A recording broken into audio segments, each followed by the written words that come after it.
everyone, and welcome to another high-low game of Age of Empires. Today, boom, boom, boom, boom, I want you in my room so that we can both watch Liereyy playing as the Spanish in green take on Mihai playing as the Turks in yellow. Now, while the players herd their herdables, explore their immediate surroundings, and try to get their butts up to Feudal Age ASAP, oink, oink, not a bad time for us to take a look at the Civ matchup that we are going to be watching today. Now, the Spanish are a paramilitary civilization that loves its gunpowder units. Spanish gunpowder units fire 18% faster, and their unique unit, the Conquistador, is a heavy-hitting, less accurate mounted hand cannoneer that comes with more HP but less range. Now, to defend their costly units, the Spanish can train missionaries, which are basically mounted monks with less range that also, by the way, can't pick up relics. Now, speaking of missionary position, the Spanish can also upgrade both their monks and missionaries, not only to convert enemy units faster, but the missionaries to get a little bit extra range. Now, to support their military-industrial complex, Spanish villagers do construct structures 30% faster than normal. Their blacksmith upgrades cost absolutely no gold at all. And speaking of gold, every time the Spanish research a technology, the government, the game, whatever you want to call it, they get 20 gold back. Think of it as similar to some kind of government rebate. So when Liereyy gets Loom, you'll see his 100 gold at the top left will go down to 50. And then once Loom completes, that 50 will jump up to 70.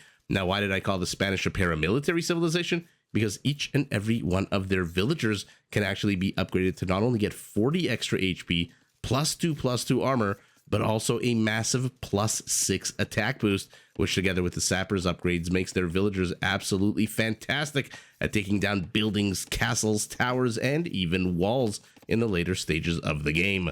Now let's take a look at a civilization, a player, a rival whose towers, walls, castles, and etc.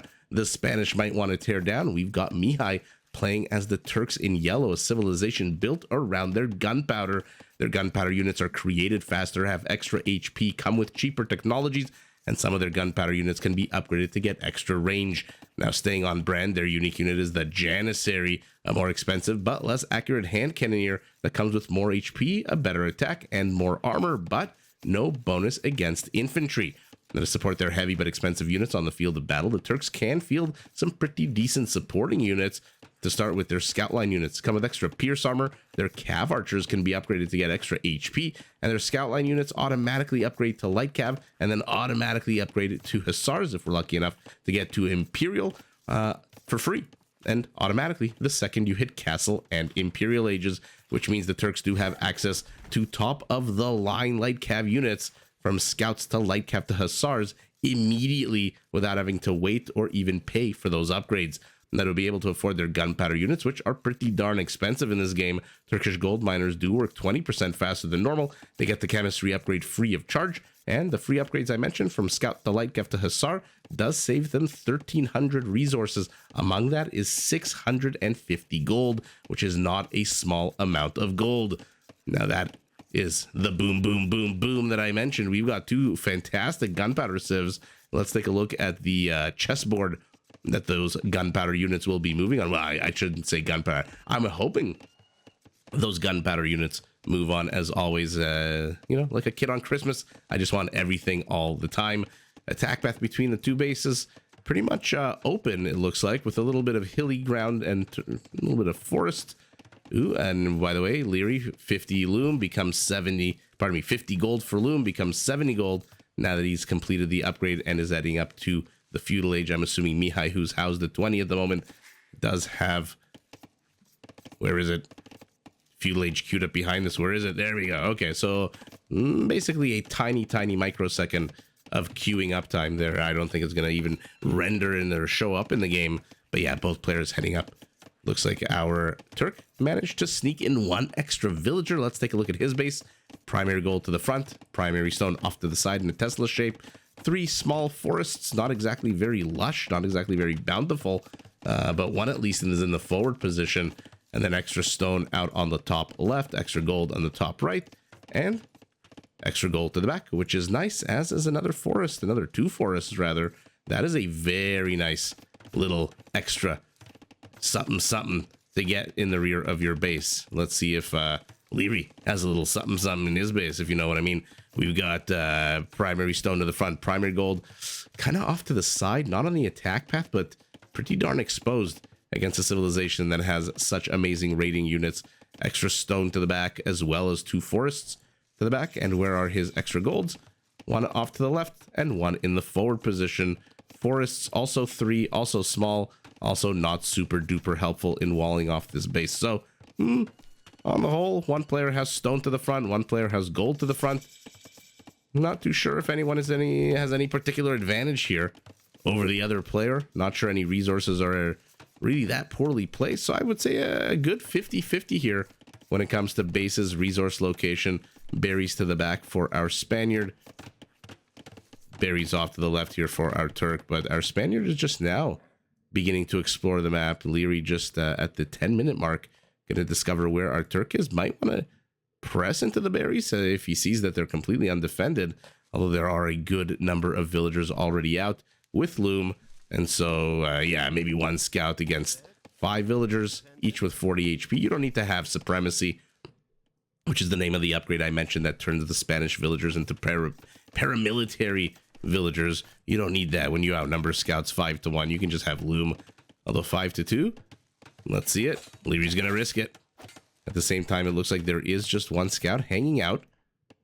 Has Mihai, yeah, he has seen the forward portion of the base, has done the big old loop-de-loop, hasn't really internalized what he saw, or at least has seen the internal guts of the base, like Liereyy, who just dives right in. Town center be damned. I don't need or want bloodlines. He is in very much jeopardy of losing one of these scouts here. Oh my goodness, why is Mihai not garrisoning his villagers to fire arrows? The scouts escape. We're still 0 kills apiece, but this 1 weak scout needs to be sent out to pasture, needs to go and actually scout and see parts of the world that maybe other scouts will never see because they're out fighting and dying. But because of his low HP, he's pretty useless here in any kind of engagement, and so might want to be sent out. Both players walling in portions of their bases, not exactly entire wall-offs here. We'll see how that works out for both players, as now a spearman is here. A lot of maneuvering so far out of both players. Ooh, okay, now he garrisons the villagers. They fire arrows. It looks like 1 scout got a little bit injured, but nothing too crazy just yet. Okay. This is like season 1 of The Office with Jim and Pam. Will they, won't they? Will they engage, won't they engage? Can they even engage?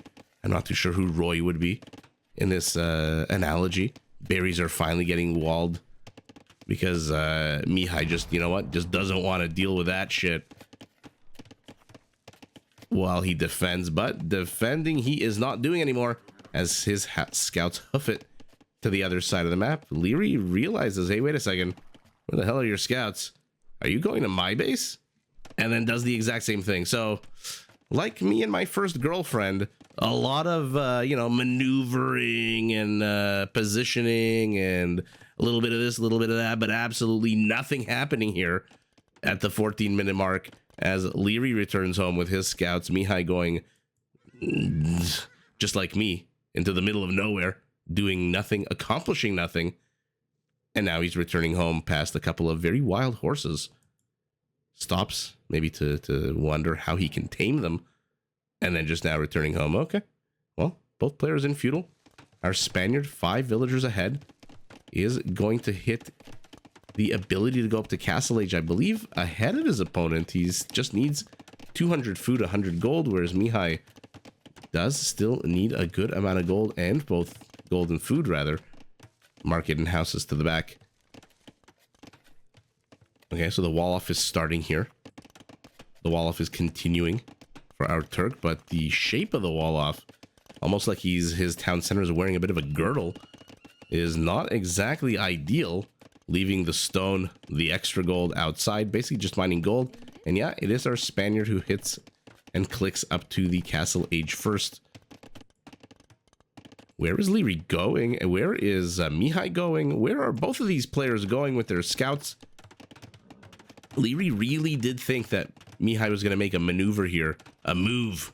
He was preparing himself. He returned his units home. He probably would not have if he knew that Liereyy was over here and not over here like Mihai is now. And Mihai, okay, does finally show up, and Liereyy leaves. Okay. Right as Mihai shows up, Liereyy leaves, but he does see. So will he come back, or will he continue to maneuver here? Let's wait and find out. Both players are now going up to Castle Age. Only 3 villagers apart. Bloodlines for our Turk is en route, and he is basically about 30-40 seconds behind Liereyy going up to the Castle Age. And yet again, the will they won't they is answered with a big resounding won't they, as Liereyy pulls back again. Okay, 18 minutes in, not a single kill. A little bit of HP damage on one of these yellow scouts, a little bit of HP damage on one of these green scouts. Spearmen patrolling. Something just got destroyed. A few palisade walls. 719 gold for our Spaniard means the second we hear the rattling sound of Castle Age, a castle will be going down, or up, or built, whatever the hell you want to, however the hell you want to say it. He is constructing a castle with those 30% faster. Not exactly Sicilian with their 50% faster fortification build, but 30%. I'll take it. Our Turk also rattles his way into the Castle Age, which means automatically the scouts become light cav, and his HP per unit is a lot better than this one that's basically dead. And let's see if finally 19.5 minutes into the game, ooh, one silly spearman becomes the first victim as he falls to the mighty swords of the Turkish light cav. His friend says, "I'll avenge you," rushes in and also dies like a Black Adder skit or a Monty Python skit. And now these scouts are going to be basically running amok. Liereyy has returned. Lierey's light cav. They are still scouts. They are now getting bloodlines as well. He's going to lose that one that has no HP. No, he doesn't. And a conquistador is out. Okay. Let's see what kind of additional damage this conquistador can do here to the very fast moving Turkish light cav, which amongst all of the micro does manage to kill a villager, but one of those light cav does pay the ultimate price. 3 of them are basically dead. Have these... Oh, he's going cav archer. He's seen the castle. Our Turk is going cav archer. Where is his stone? If you're going to go cav archer as the Turks, getting Sipahi, which adds 20 more HP to those cav archers, is definitely a must. By the way, a second town center, as we saw, going already up for our Spaniard. A third going up as well. Our Turk with one to the back. Couple of spearmen. Ooh, I just missed the kill of the light cav. Remember, scouts do move faster than light cav, so they will be able to catch up, get a little whack in here and there. Unfortunately for green, he's leading with a very weak unit. Okay, never mind. Just like an actual horse race. The unit, the racing horse, the thoroughbred that was in the first position, all of a sudden gets into the 4th position. The one in the 3rd position goes into number 2. You never know who's gonna win. You're holding a ticket with a 40-to-1 odds horse because you're a degenerate gambler. And we'll see whose horse actually wins the race here. Looks like green is inside the base as well. Now this is funny. Now why do I say it's funny? Because Liereyy lately has been an absolute cavalry archer microing beast, and so to see him microing against cavalry archers is pretty funny, pretty fun, and pretty awesome. Loses all of his internal light cavalry units, but that's okay. He's got his conquistadors. 6 of them have 4 kills, which, to be fair, for this unit with its accuracy of 65% is not a bad stat at all. Our Turk realizes he does not want to get any kind of conquistador action in the rear of his base, beginning to wall that off. Our Turk does have ballistics. Not enough stone for a castle. Not enough stone for not enough stone to build a sand castle, even if he wanted to. So he's continuing with the cav archers. Okay. 14 villagers on wood, 16 on gold. Good amount. Now remember, for the Turks, having 16 villagers on gold is really like having 19 villagers on gold. They do collect that resource 20% faster than normal. And the conquistadors are going to be able to punch their way through this palisade gate. 400 HP, 4 pierce armor, be damned. But the Cav Archers are back. They are at a +2/+1 upgrade. Husbandry, Bloodlines, fantastic. Okay. He's going up to 21 of them. How many Conquistadors? We're sitting at 11. It looks like Mihai is on the offensive on the other side of the map, underneath that second town center of the Spaniard. We'll keep an eye on any kind of damage he can get done, although it looks like he's getting cleaned up there as well. And a double, was that a triple whammy? Are they disappearing at the same rate? They are. That was a freaking triple whammy. No, maybe.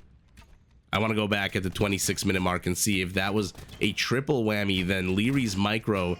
I mean, we saw Sorakuma and Mr. Yo crossbowman versus crossbowman the other day. Sorakuma's micro was just beyond belief. That was ridiculous. If that was a triple kill, microing your units, and by the way, not that many units, only 8 of them, and their HP is kind of bad, almost down to half. And he's now entering into a bit of a corner here. Okay. But I don't think he cares too much. Reinforcements are en route. 6 of them, 3 kills. There we go. Let's see. How many Cav Archers die? How many Conquistadors die? Man, oh man, does the Conquistador pack a punch. 75 HP at the moment to 70. 16 attack to 8. But what's important here is the firing rate. 2.9 second delay. Does he have no, just a 2-second delay. Okay, so they finally do get cleaned up. No, never mind, he gets left. Okay, one last bow and arrow shot does finally clean up the Conquistador action to the rear. Looks like a villager or more did die here, and now the players are gathering their armies. Yet again, Mihai making no attempt to go for any kind of castle static defensive play here to at least zone out the Conquistadors from a certain part of his base. 0 villagers on stone, 0 stone. Conks on the high ground from 16, they do 20 damage. Imagine you're the Tatars, you convert a Conquistador, and then instead of 16 damage, they do 24 damage from the high ground. Wouldn't that be bonkers? He says, with no Tatar in sight.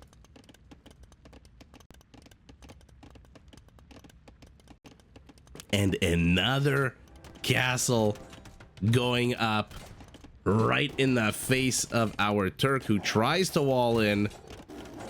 You can jack your wood, you can cut down the trees, but you've got to be careful. You can't leave an opening like this. Otherwise, yeah, your opponent will just stick themselves in. Ooh, sorry about that. I moved my mouse back and forward.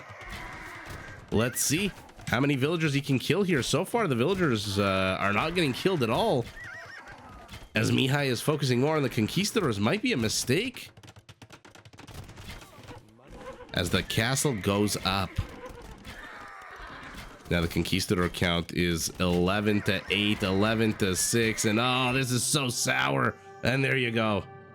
It is so sour that Mihai just says, oh, you know what? It's too sour for me. I just can't handle this. And wow, Liereyy. I mean, like I said, we've seen recently with him and Cavalry Archers just putting on a clinic of micro, but managing to also do the same with Conquistadors is pretty darn good. 13 kills for 9 is also pretty darn good.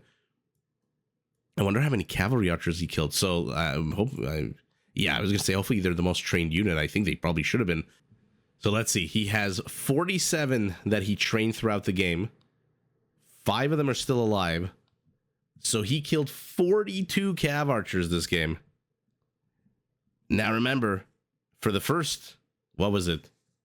20, literally, not even figuratively, not exaggerating, for literally the first 20 minutes of the game, it was like watching me in high school. Nothing was getting done until finally that 1 and 2 silly spearmen tried to stop the Turkish light cav. So really, it's only in the last 10 minutes since those Cav Archers showed up here that Liereyy has been gunning them down and killing 42 Cav Archers in 10 minutes. Yeah, is it any surprise that our Turk, who did a bit of ring around the rosy here, didn't deny the castle, lost a whole bunch of his own units as he was just running around. And then on top of that, then takes an absolute terrible engagement here. And even if it was a good engagement, now you're dealing with a castle right in your face. And so far, Liereyy has proven himself in this matchup, in this particular game, to be the superior mounted projectile unit microer, if I can put it like that, right? They're mounted units, they're projectile units. One fires a bow and arrow, one fires a musket or a gun of some kind. And Liereyy proving himself to be the superior. 56 kills to 27, 10 of those villagers, 5 of those villagers for Mihai. I'm assuming that was down here when we were focused on those Cav archers, or the conquistadors that were dying here. And yes, I did want to go back to the 26-minute mark once we look at the resources and see whether he did get a double or a triple kill there. Because, you know, just like in Sickbo, if you can get 3 identical dice, it's always better than if you can get 2 identical dice. 24 conquistadors. Wow. Literally half the conquistador to Cav archer count. PKPM right at the beginning, PKPM right towards the middle end here. And let's see what's going on. Yeah, the game wasn't that long, about 30 minutes. So resources, not terrible. Not a big disparity. Relic Gold not playing a role of it. Really, there's your castle. I really do wonder why our Turk didn't try to go for Sipahi. It's such a powerful Castle Age upgrade. Imagine Sipahi and Bloodlines. That's 40 extra HP to your Cav Archer. That's 90 HP on a Cav Archer instead of 70. 20 extra HP means 2 extra volleys that the Conquistador has to fire. It would have made a world of difference, but this stone untouched. This stone, as we saw earlier, the Tesla-shaped, left outside of the girdle-shaped base here for our Turk. And well, at the end of the day, didn't roid up his Cav archers to the best of their abilities, even though he did get more gold, more wood for his Cav archers, and more food for our Spaniard. No conversions. Raising not really playing any kind of significant role here. But let's go back one last thing, and I want to see. Okay, there they are. Actually, based on the blood splatter, I feel like a forensic police officer. Based on the blood splatter analysis, it doesn't look like it was a triple kill, which kind of, you know, like I said, as a fan of Sickbo, is a little disappointing. So let's do it in half speed. So currently there are 8. Okay, yeah. So there he kills that one, and then he kills the other 2. Okay, well, you know, a double kill is still impressive when you're microing 8 units. It's not easy, especially not when you're playing high elo games. Especially when your horses are getting attacked from the rear, from the front, multiple locations. But, you know, like I said, triple is always better than double, but double is still better than single. And with that double kill, Liereyy takes the W, but GG in a very quick but very fun matchup to both players. Did you enjoy this video? Check out these other clips and make sure to subscribe and enable notifications so that you're notified of my latest uploads.